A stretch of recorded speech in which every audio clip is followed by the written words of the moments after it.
Today I like to build a few free energy devices.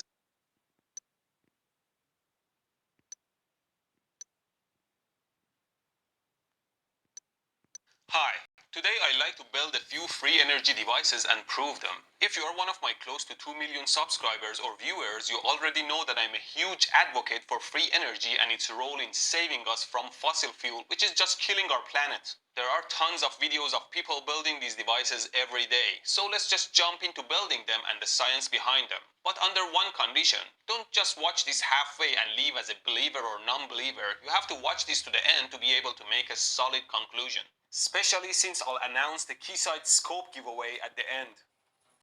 First off, we see this man using a few magnets in his design and coil some wire around the rod magnets. Between the two magnets, there is enough energy created to turn on a fluorescent light wirelessly.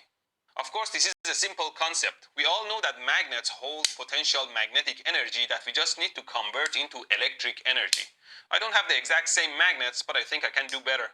See, I have two bigger magnets like this that are connected to a series of smaller magnets, and so the field of the big magnet is focused through the rod magnet. And the tiny magnets have alternating magnetic fields north-south, north-south. Now I'm going to slide some coil on top of the rod magnet. And as we know, magnetic field passing through a coil creates electricity. Especially here that I have alternating magnetic fields amplified by the field coming from the big magnet. The large alternating fields create large AC energy across the coil, which doesn't have anywhere to go, and so the unloaded voltage across the coil just rises significantly. With my setup, one of these would be enough, but the two would make a more uniform electric field at the center. As I've shown in my previous videos, a fluorescent light in proximity with high voltage starts to glow, because very high voltage excites the mercury vapor in the bulb and creates light.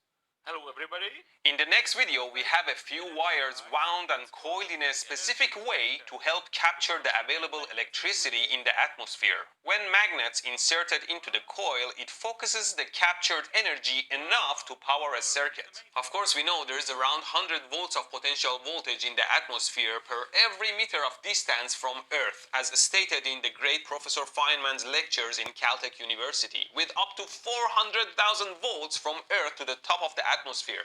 100 volt per meter is huge. All we need is a proper antenna like this to pick those floating charges to create a power source. And again, we have our alternating magnetic fields in the coil to start a resonance with the captured atmospheric energy to provide a strong AC voltage. Here I'm using a low power LED light because still the captured energy is not that huge, and if I insert the magnets into the coils, as soon as it starts resonating, there, we have a shining light.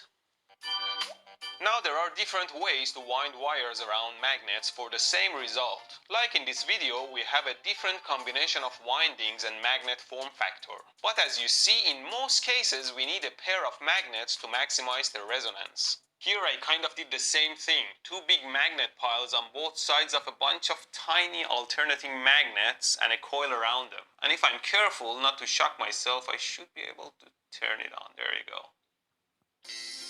Another method is to also add the available acoustic energy in the air to the mix. There is noise in the air, so we might as well use it. This guy uses a speaker and a coil around the base of the lamp to do this in a simple way. I also put a coil around the base of my lamp, connecting it to the contacts. Here I have a bigger speaker with a similar inductor soldered to its output. Of course, the speaker has its own coil and magnet that creates electricity with the acoustic vibrations, which is amplified by this additional inductor. Now, like a step-up transformer, the high voltage energy from this primary coil is transferred to the secondary coil around the lamp if they are close enough, and the lamp turns on like this. Did you ever dream about having free electricity for the rest of your life? Here, as many have done it, we have the looping cables of the power bar generating energy. It seems it is feeding energy into itself, which is a wrong assumption. When we have an extension cord like this looping into itself, we are creating an inductor. If I zap the prong with a burst of energy, I'm sending a very short pulse of current through the wire. The current going through the loop generates a magnetic field with a direction that follows the right-hand rule, and the field generated from one loop penetrates all the loops. So like an auto transformer, one loop of primary can generate much higher voltage on multiple loops of secondary. And imagine the same current is running through every loop, so each loop has the same effect on the entire coil, which means much higher energy compared to the initial spark, such that it can turn on a light. And then, of course, we see some people like this kid being able to turn a lamp on from the energy generated through his body. We already have animals in the wild that generate huge electricity, like an electric eel. We also know that our nerves and muscles work with electric impulses. So a lot of electricity is constantly running through our body that is vital to our functionality. Like when you use your right hand, it receives more electric pulses than your left hand, and that creates some electric potential across your body. Now everyone is different skin conductivity, stronger impulses, ability to control muscles. So with the right combination, you could generate large enough potential to power something. I have some of that capability, although I have to wet my skin to make it more conductive and shake my arm to pump some impulses. There you go. When I put it closer. And last but not the least, we have a computer fan with magnets glued on the blade, and a bigger magnet close enough to push or pull the tiny magnets to rotate the blade. And of course, a turning motor generates electricity. I have built a fan here, and you can see that the streaming fields of the big magnet affect the smaller magnet. And if I leave it in the right spot around here, it starts turning. And of course, a turning motor is a generator, and if I can figure out which wires are the output. Oh, there you go.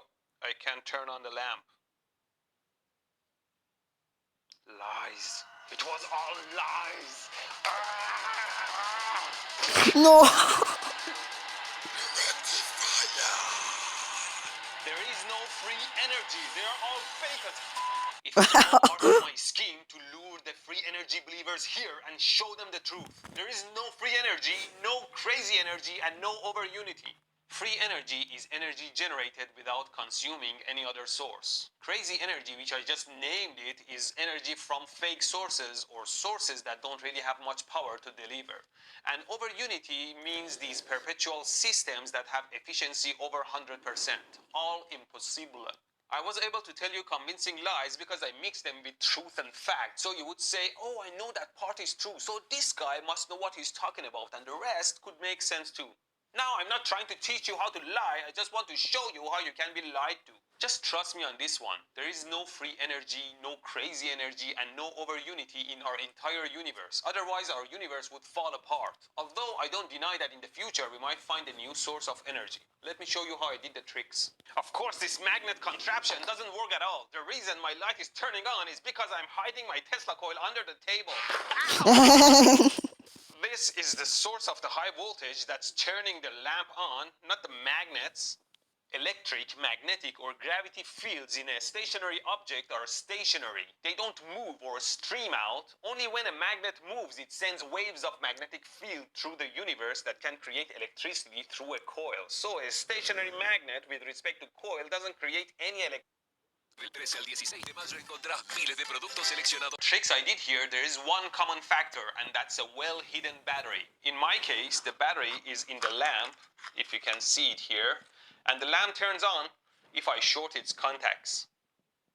This piece of junk three-fingered wire maze does nothing except for providing a short circuit with the magnets across the lamp contacts. See? The same kind of lamp is used in most those FAF. Of course, there is huge potential energy in the massive atmosphere around Earth, but there is no measurable localized energy in a tiny airspace to power anything.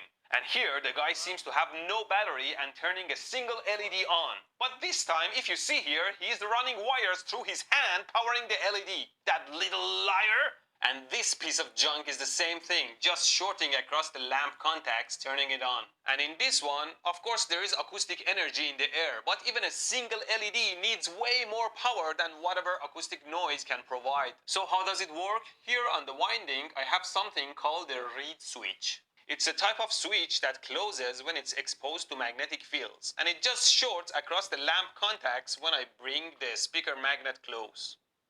The looping power bar is the most garbage of them all. I don't think the guy did it the same as I did. I have my battery in the lamp and I've shorted across the prongs with a piece of wire. But I think the guy has his batteries hidden in the power bar itself. What about Something like what photonic induction did with his power cube, powering a light and a mixer from a cube. 9 rows of 9, 81 batteries in series. And then, how about generating electricity through my body to power a lamp? That's impossible. I'm just shorting across the lamp contacts through my body, the same as what the kid was doing.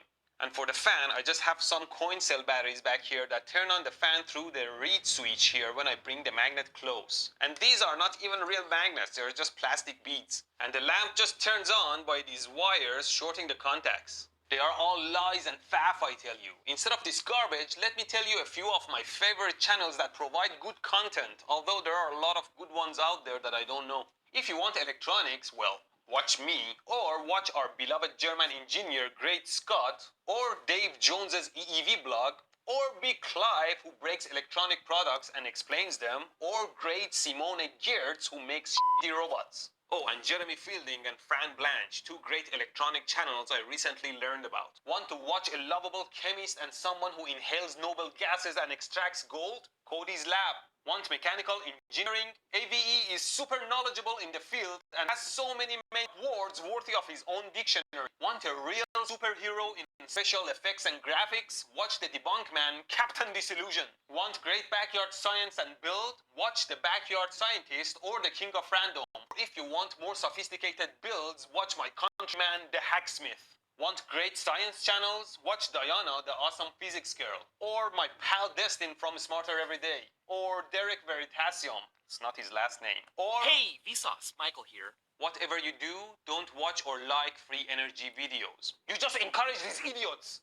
Giveaway time! This month, the Polytechnic University of Bucharest in Romania wins a great oscilloscope thanks to Keysight and a bunch of other awesome tools thanks to the support of patrons. And there is a bit of monthly patron appreciation going on at patreon.com. But honestly, my Keysight scopes have been the most functionally useful scopes I've ever had in my life, especially with the built-in 20 MHz function generator. And thanks to Keysight, I've been able to provide over 20 scopes so far. So press F to pay respect and head to their channel and subscribe for great knowledge. Bye.